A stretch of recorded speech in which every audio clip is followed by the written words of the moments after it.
Là, j'installe une unité intérieure de climatisation. Cette unité s'appelle un gainable. Là, par là, vous soufflez l'air. Là, vous avez l'air repris.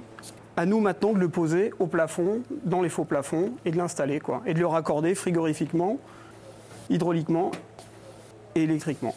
Ça pèse une petite vingtaine de kilos à peu près, quoi. Bon, c'est un travail physique, mais c'est une question d'habitude. Il faut faire des bons gestes. Et à partir de ce moment-là, il n'y a aucun problème.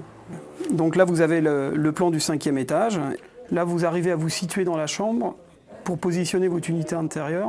Là, vous avez la porte d'entrée. Et là, l'emplacement de l'unité intérieure qui est repéré sur le plan. Alors là, on est en train d'installer une climatisation dite de confort. Donc très clairement, il va faire 30 degrés à l'extérieur. On va chercher via la climatisation de confort comme celle-ci à obtenir 23 degrés à l'intérieur. En Europe, la climatisation de confort, c'est d'obtenir entre 5 et 7 degrés de moins que l'extérieur pour la climatisation d'été.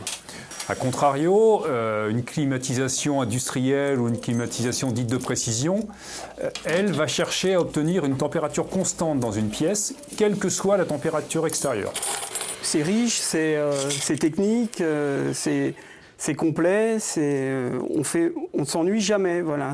C'est un métier qui demande un savoir relativement important, une évolution permanente, des formations permanentes.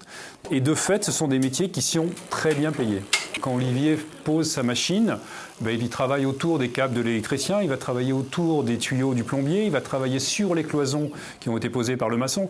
Donc il y a un respect à avoir du travail de chacun. Moi déjà, c'est de me faire plaisir dans mon travail. Aujourd'hui, c'est le cas, ce que je fais me plaît. Donc, mais effectivement, avec le temps, essayer de prendre un petit peu plus de responsabilité. Dans un bureau d'études, on va avoir un contact avec le client qu'on n'a pas forcément quand on fait du chantier. Donc on va développer une nouvelle compétence et en s'appuyant sur nos anciennes compétences, quoi. Donc c'est pour ça, c'est vraiment varié.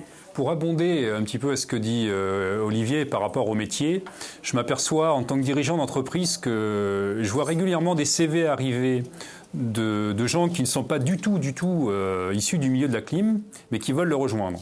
Par contre, je ne me rappelle pas avoir vu l'inverse. Mais c'est vraiment un métier...